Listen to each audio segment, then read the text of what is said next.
Hey guys, so I just made a tag. That's hence why I'm wearing the same shirt. I just made the Fabric of Life tag. I decided to go ahead and make another one while I'm here. Um, okay, and just like that other one, if you watch my other tag video, just like that one, I don't know who the creator of this particular tag is, but I will look it up and post it in all my video. Sorry.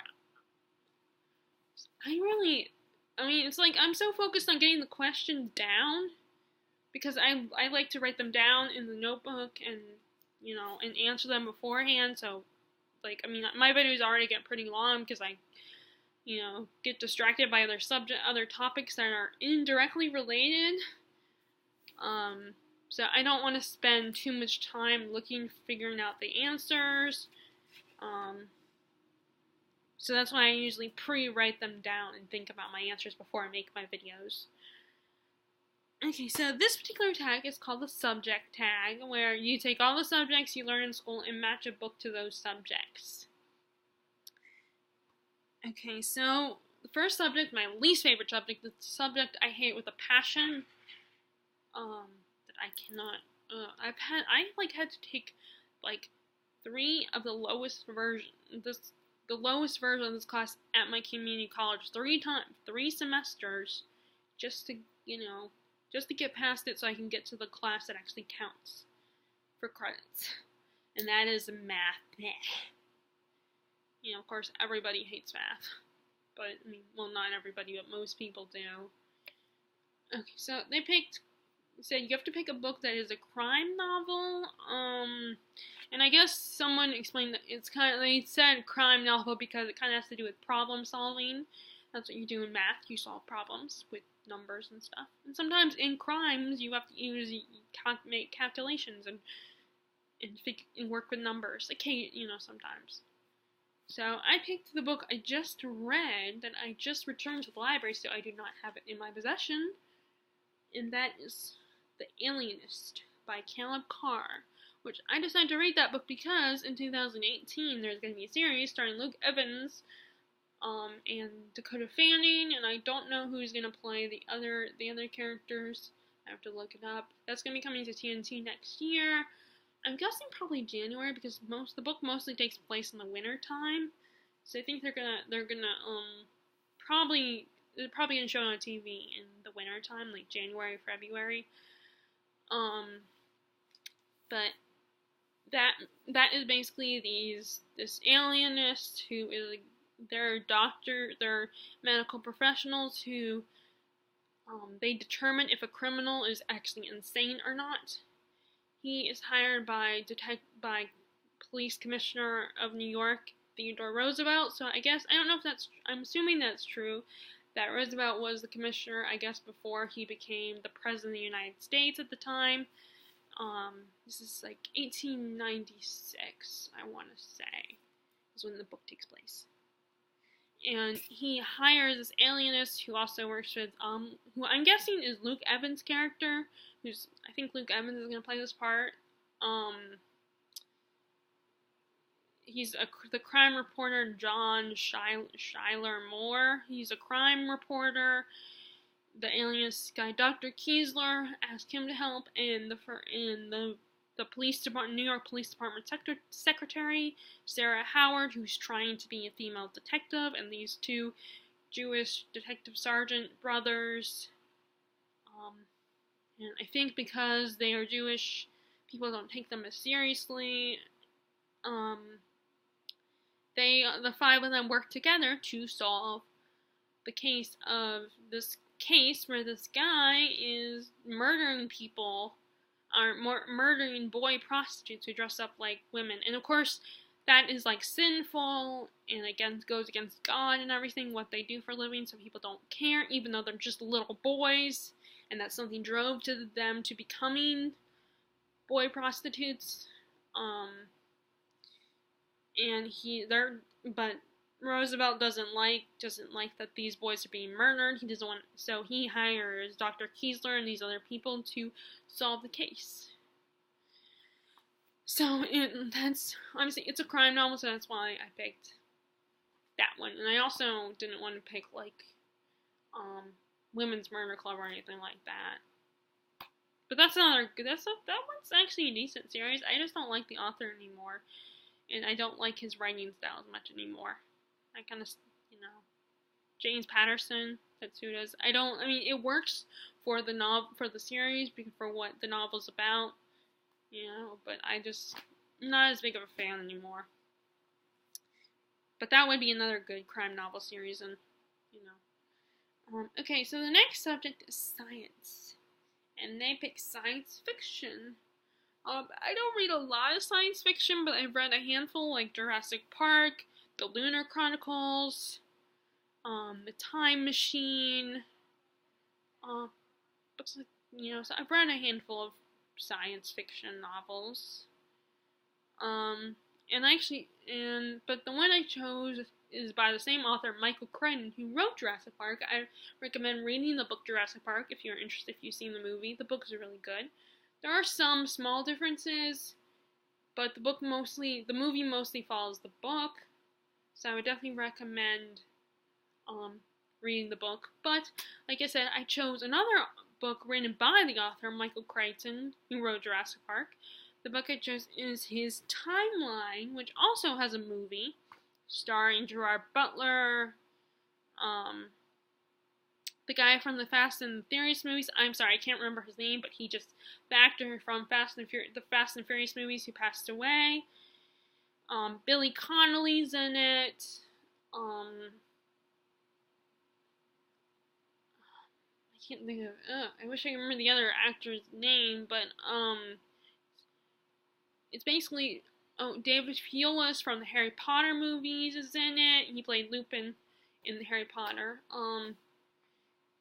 And I picked these guys. This group of scientists basically created this time machine. It's not like a car or like a big blue box or anything. It's kind of just this machine with these things around it. And you stand on this little disc-looking thing. So it's not, unfortunately, the time machine is not exactly cool. Like I said, it's not cool like a car or, a big blue box or anything.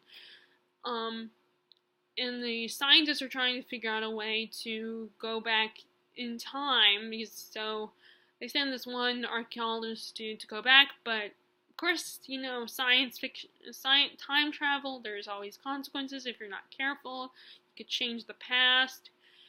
In this case, in the story of Timeline, if you have these little things that you wear that tell you how long you could stay in the past, and then every time you return, parts of you start to disintegrate, and something like that.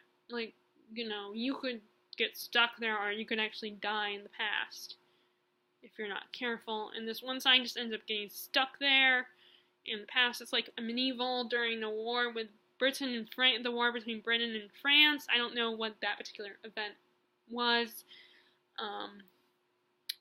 This one scientist gets stuck there and he becomes a prisoner, and his and the scientists on the other side that send him back, they hire the guy's son and this other team of archaeologists to go back and collect him. But then they end up getting stuck there as well, and they have to get back by a certain time frame. So it's really good. And like I said, there's like unlike time travel movies like Outlander, time travel books like Outlander, it focuses a lot on the science of time travel, the physics and stuff, but it doesn't do it too much. Like, someone like me who's not a huge fan of science fiction, if it focuses too much on the science, because I'm not a science person. It's my next least favorite subject compared to math. I'm more into it then. I'm okay with it more so than I am with math. I'm more tolerant of science. But that's why I don't read a lot of science fiction, because if I can't comprehend it, then I'm not going to get into it. So, but Timeline does a really good job. Like, it explains the science, but it doesn't dwell on it too much. Like, you can still kind of, like, So that's my science fiction book. Okay, so next is English Lit, a classic. And I chose A Tale of Two Cities. It's one of my favorites. My only problem though with Dickens is I've noticed that the women on there, I guess because of the time period Dickens grew up in and when he was writing, but I don't like how the women characters are treated. I mean, I don't really the woman character in A Tale of Two Cities is very one-dimensional, and I was kind of mad at her because of who she chooses to. I mean, granted, she was married to the one guy, so I guess she couldn't really choose the other guy, because I would have chosen the other guy over. Okay, if you read the book, then this would make sense. But I'm trying not to spoil because I have a bad habit of spoiling books and not warning people ahead of time. But I still, despite the female character, that's A Tale of Two Cities is one of my favorite books. And actually, A Simple Wish, the movie starring Mara Wilson and what is his name? He's one of my favorite comedians, and slash actors. What is his name? I can't remember. But A Simple Wish, starring Mara Wilson. Her dad in the story is doing a musical version of A Tale of Two Cities, and that was kind of what motivated me to want to read the book. I don't know why, but it's just this, the song, the little bit of a song we get, because we get a scene where they're watching him to the play or something, and we see him, and he's singing a song. It's the climax, and he's singing a little, and so so it was it motivated me to want to read the book. Plus I kind of like France. I've been thinking about France, which, although the book takes place between England and France, because it's another book about the war between England and France. I think it's the French Revolution. Now, in timeline, I don't think it was the French Revolution. It might have been between a war between Scotland and England and France. I don't remember. I like my history, but I can't always remember. But anyway, so a classic, I picked A Tale of Two Cities for one of my favorite classics. Okay, so art, beautiful cover. Let me see if I can grab this book. I'll be right back. Let me grab the book and show it to you, since this is actually focusing on not just talking about the book, but it actually focuses on the actual image. Got the book cover. I'll just show you both of them. Okay. Alright, so I said just Six of Crows, but I think the duology is actually called Six of Crows. I think. It might have changed. But I think I love these covers. I love the whole, first of all, the page coloring is awesome in the hardback editions. See, this first one is black page color, and this next one is red. I think I love these covers. I like the image of the crow on the cover. I think that is really cool. This one is just half of the crow with you can see his wings and part of his face. I think that is so beautiful in, a very dark kind of way. So, and you can see the city is within the wings. The city where the story, Ketterdam. I think that's really cool. And then with this one, this one is the same. You get a more full view of the crow. I don't know if this is also supposed to be Ketterdam or another city. I haven't read the book, so I do not know. But I think these covers are really beautiful in a very dark kind of way. Okay, I'm gonna put that one back to that in a minute. And I'm hoping to read Crooked Kingdom this month.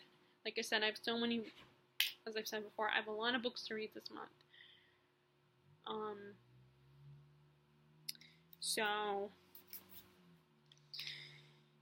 Okay, language, a translated novel. Unfortunately, I don't have a lot of translated novels. I just have a lot of a lot of um novels where like authors from other countries have come to America and already Americanized. Like Amy Tan, I want to say she's an Asian author. I'm assuming so. And then I just finished reading The Namesake last month. I could have used that one for translated. Dang it, because I think that one was originally published in India and it gets translated to American. Dang, I should have used that one, but I gave that one away. I donated that one because there was another one I really liked, but I wasn't like in love with the book.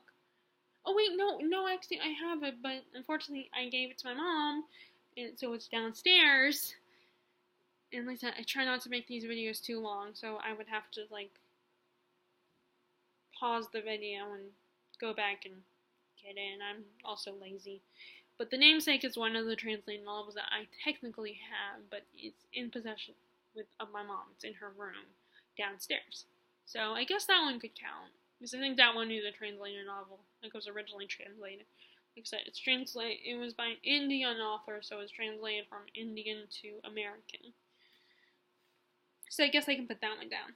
Okay, history. The next subject. Oh, that was languages.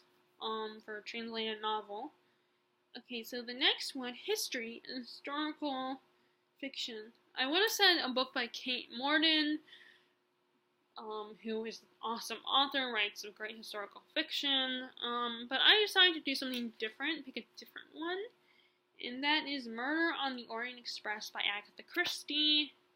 If you haven't heard of her, I would be surprised. But she writes a lot of murder mysteries or detective stories that take place in the 1920s. I read 3 of her books so far. The first one was Murder on the Orient Express. I read The Spider's Web recently, and I read Murder on the Vicarage. Those are the only ones. I will read some more of her books soon. But this one, it takes place in the 1920s, and it's basically this really bad guy was murdered on this famous train, and there's all these people who could potentially be the suspect in this famous detective. Like a lot of her book, like she has 2 companion series that were, and this is from one of her companion series, Hercule Poirot. I don't know how to say his name. He's a Belgian detective. This is one of his stories, and it's basically him trying to solve who did the murder. And like anyone basically could be guilty because they all have a reason to not. They all kind of have a reason to not like the guy, the victim, because he murdered an innocent child, or he kidnapped and then I think he kidnapped and then killed the child, if I remember correctly. So they all kind of have a reason to not like this guy because they are all thinking he did this horrible thing, so he deserves to die, essentially. But it's a good little mystery. I like Agatha Christie. I like her writing style. I mean, sometimes it can be a little dry. Like so far I've rated her novels 4 stars on Goodreads because sometimes her books can be a little dry, but it also is written in the 1920s, so it's, I am a woman a reader from the 90s, so it's sometimes like classics, and it's hard for me to rate those older books anyway, to rate them fairly. Okay, so the last subject is geography, a novel not set in the UK or the US. I was worried that I won't be able to find one, but I actually have 3 books. Like I said, the books written by Amy Tan, The Kitchen God's Wife, and The Joy Luck Club. It goes back and forth between America and like, I want to say China. I think it's China or Japan. I think it might be China. I definitely want to read more books set in Asia because I don't. Oh, I just bought a book that was set in Egypt about Nefertiti, a fiction book. So that one I guess could count it too. But I definitely want to read books from other countries too. You know, I mean, I don't go, seeking out books like that, but I do want to read more books like that. I mean, so maybe I should, but I am still drawn to like the fantasy and like there's a lot. Most of the fantasies take place in kind of a European inspired setting, so it's kind of hard. I mean, it's not hard. Like, I could easily walk over to a section where there's books that take place in, like, Asian-inspired settings and stuff, but, I mean, I still there's a lot of books that I love that take place in Europe-inspired setting. Like, I think a lot of people, although, there one top 5 Wednesday where they had non-European or non-Western inspired settings, and people said books like Throwing the Glass, but to me, even though that was a whole other world, to me that was kind of made me feel very European in its setting. So to me that one doesn't count, but of course I don't run the top 5 Wednesday, and I don't think they're going to be that strict. So, but, oh, and then I guess Accidental Empress could have counted too. Well, I have some. Like I said, The Kitchen God's Wife and Twilight Club I could have counted, but I decided to pick a book that I've actually read, and that is 1Q84, which is kind of inspired by 1984, and going by the title, I'm sure you figured that out. But it takes place in Japan. And really the reference, I think, the only reference, I mean, I haven't read 1984, but I know a little bit of what it's about because it's a classic, everybody's talked about it, you've heard about it, even if you haven't read it, it's one of those books that you probably have heard about and have some idea of the premise. But in 1Q84, it's basically they are in an alternate reality, but it's basically surrounded by a cult. And these two people that are not in the cult are connected to it and have to figure out how to stop it and everything. And get the world back the way it was. And it doesn't, from what I know about the premise of 1984, I feel like it's not this exact, like I said, it was, 1Q84 was inspired by 1984. So, like I said, it takes place in Tokyo, Japan. So that's why I chose it because it's a book that does not take place in the UK or in the US. Okay, so that is it for my subjects tag. And like I said, I will find the original tag creator, and I will post the link to that video on this one when I publish this one. Alright, bye!